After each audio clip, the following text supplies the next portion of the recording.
Welcome to millennium Tamil academy. இந்த வீடியோவில் குடும்ப தலைவிக்கு 1000 ரூபாய் ஸ்கீம் பற்றின முக்கியமான ஒரு அப்டேட் தான் நம்ம பார்க்க போகிறோம். ஸோ இந்த கலைஞர் மகளிர் உரிமை தொகை குடும்ப தலைவிக்கு 1000 ரூபாய் ஸ்கீமில் புதிதாக நாங்கள் விண்ணப்பிக்க முடியுமா அப்படின்னு நிறைய பேர் டவுட் கேட்டுக்கிட்டு இருக்காங்க. அது மட்டும் இல்லாமல் நிறைய பேர் நாங்கள் விண்ணப்பம் கொடுத்தோம், தகுதி இருந்தும் எங்களுடைய விண்ணப்பம் நிராகரிக்கப்பட்டுருச்சு, எங்களுக்கு மீண்டும் இந்த திட்டத்தில் வாய்ப்பு கிடைக்குமா, இது மாதிரி நிறைய பேர் இந்த திட்டத்தில் பங்கெடுக்கிறது பற்றி நிறைய சந்தேகங்கள் கேட்டுக்கிட்டு இருக்காங்க. ஸோ நேற்றைக்கு அமைச்சர் KKSSR ஒரு முக்கியமான அறிவிப்பு வெளியிட்டிருக்காங்க. ஸோ அதில் என்ன சொல்லியிருக்காங்க, அதில் நம்ம கவனிக்க வேண்டிய விஷயம் என்ன, ஸோ யாருக்கெல்லாம் கிடைக்க வாய்ப்பு இருக்குது, என்னென்ன தகுதிகள், இது மாதிரி முக்கியமான விஷயங்கள்லாம் இந்த வீடியோவில் நம்ம பார்க்கலாம். ஸோ யூஸ்ஃபுல்லான இந்த வீடியோவை ஸ்கிப் பண்ணாமல் பாருங்கள். நம்ம சேனலில் வரக்கூடிய latest government job, government schemes பற்றின அப்டேட்லாம் நீங்கள் தொடர்ந்து தெரிஞ்சுக்க நம்ம சேனலை சப்ஸ்கிரைப் பண்ணிக்கோங்க. இந்த வீடியோவை உங்கள் ஃப்ரெண்ட்ஸ் நிறைய பேருக்கு ஷேர் பண்ணுங்கள்.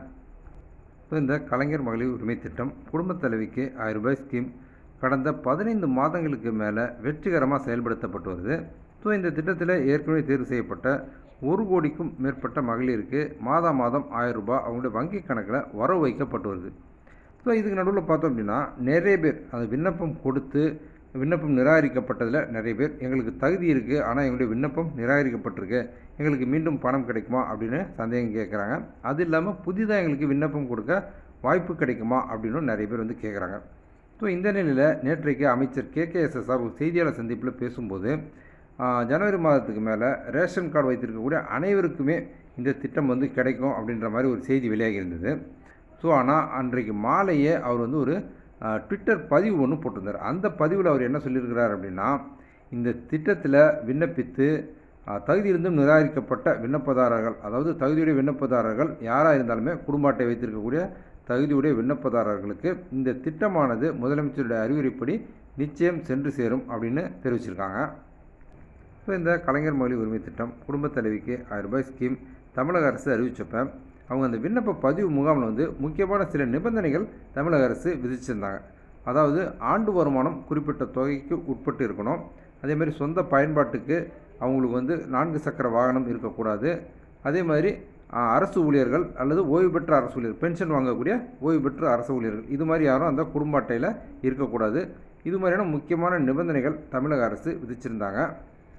ஸோ தமிழக அரசினுடைய இந்த நிபந்தனைகளுக்கு உட்பட்டு தகுதியுடைய விண்ணப்பதாரர்கள் யாரெல்லாம் விண்ணப்பிச்சிருந்தாங்களோ அந்த விண்ணப்பதாரர்கள் விடுபட்டிருந்தாங்க அப்படின்னா அவங்களுக்கு நிச்சயம் இந்த கலைஞர் மகளிர் உரிமை தொகை கிடைக்கும் அப்படின்றதான் நேற்றைக்கு அமைச்சர் தெரிவிச்சிருக்காங்க. தமிழக அரசு வெளியிட்டிருக்கக்கூடிய இந்த வழிகாட்டு நெறிமுறை, இதற்கு உட்பட்டு இருக்கக்கூடிய ரேஷன் கார்டு வைத்திருக்கக்கூடிய விண்ணப்பதாரர்கள் அவங்க இந்த திட்டத்தில் விடுபட்டிருந்தாங்க அப்படின்னா நிச்சயமாக இந்த திட்டத்தில் அவங்களுக்கும் பலன் கிடைக்கும் அப்படின்னு அறிவிச்சிருக்காங்க. அது மட்டும் இல்லாமல் இந்த கலைஞர் மகளிர் உரிமை திட்டத்தில் புதிய விண்ணப்பம் கொடுக்க முடியுமா அப்படின்னு நிறைய பேர் கேட்டுக்கிட்டு இருக்காங்க. ஸோ விண்ணப்பம் கொடுக்க தவறிய விண்ணப்பதாரர்கள், அதேமாதிரி புதிய குடும்ப அட்டை விண்ணப்பித்து இப்போ தான் பெற்றிருக்கக்கூடிய விண்ணப்பதாரர்கள், இது மாதிரியான விண்ணப்பதாரர்கள் அவங்களும் புதிய விண்ணப்பம் கொடுத்து இந்த திட்டத்தில் பங்கெடுக்க முடியுமா அப்படின்ற ஒரு எதிர்பார்ப்பு நிறைய பேருக்கு இருக்குது. ஸோ அது பற்றின அறிவிப்பு விரைவில் வெளியாகலாம் அப்படின்னு எதிர்பார்க்கப்படுது. ஸோ இப்போ அமைச்சர் வெளியிட்டிருக்கக்கூடிய அந்த செய்தியின்படி இதுவரைக்கும் யாரெல்லாம் அந்த தகுதியுடைய விண்ணப்பதாரர்கள் விண்ணப்பம் செய்து விண்ணப்பம் நிராகரிக்கப்பட்டிருந்து அப்படின்னா அவங்களுக்கு விரைவில் இந்த திட்டத்தின் மூலமாக பலன் கிடைக்கும் அப்படின்றதான் அமைச்சர் வெளியிட்டிருக்கக்கூடிய முக்கியமான செய்தி. ஸோ இந்த கலைஞர் மகளிர் உரிமை திட்டம் குடும்ப தலைவிக்கு 1000 ரூபாய் ஸ்கீம் பற்றி இந்த வீடியோவில் நான் ஷேர் பண்ண இன்ஃபர்மேஷன்லாம் உங்களுக்கு ரொம்ப யூஸ்ஃபுல்லாக இருந்திருக்கும்னு நான் நம்புகிறேன். இந்த வீடியோ பற்றின உங்களுடைய வியூஸை கமெண்ட்டில் ஷேர் பண்ணுங்கள். நம்ம சேனலில் வரக்கூடிய latest government job, government schemes பற்றின அப்டேட்லாம் நீங்கள் தொடர்ந்து தெரிஞ்சுக்க நம்ம சேனலை சப்ஸ்கிரைப் பண்ணிக்கோங்க. இந்த வீடியோவை உங்கள் ஃப்ரெண்ட்ஸ் நிறைய பேருக்கு ஷேர் பண்ணுங்கள். மீண்டும் இன்னொரு வீடியோவில் சந்திப்போம்.